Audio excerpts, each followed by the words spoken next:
May bagong pa-PR itong si Secretary Recto na kaya daw kinukuha itong budget ng PhilHealth na 30 billion na po ang nakukuha out of the 89.9 billion ay para makalikha daw ng trabaho at palaguin ng GDP natin. Alam niyo po, wag na tayong maglokohan. Alam niyo yung tunay na dahilan kung bakit kailangan ng pera ng gobyerno? Ito po after mag-bicameral meeting for the 2024 budget, yung budget ng House of Representatives biglang lumaki at dinagdagan by 12.5 billion pesos. At ang may hawak ng pondo ng House of Representatives walang iba kundi si Congresswoman Yeda, ang chair ng Committee of Accounts, Mrs. ni Speaker Romualdez.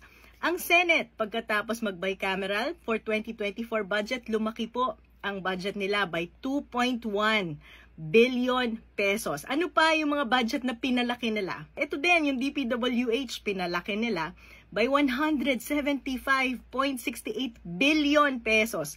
So bakit kailangan natin ng pera? Kasi pinalaki nyo ng pinalaki yung budget for flood control, for your pork barrel, for the House of Representatives, for DPWH, for the Senate. So ngayon, wala kayong pangpondo do sa mga mas importanteng infrastructure project. Wala kayong pampondo para dun sa compensation ng mga ating healthcare workers. At sasabihin nyo, para to sa GDP at para lumikha ng trabaho, wag po tayong maglokohan, Secretary Recto. Alam nyo yung dahilan kung bakit kailangan ng pera ng gobyerno. Ang tawag po dyan, fiscal mismanagement. Responsibilidad nyo po yan bilang Secretary of Finance, si Secretary Mina, bilang Secretary ng DBM na dapat hindi hinahayaang magkaganyan.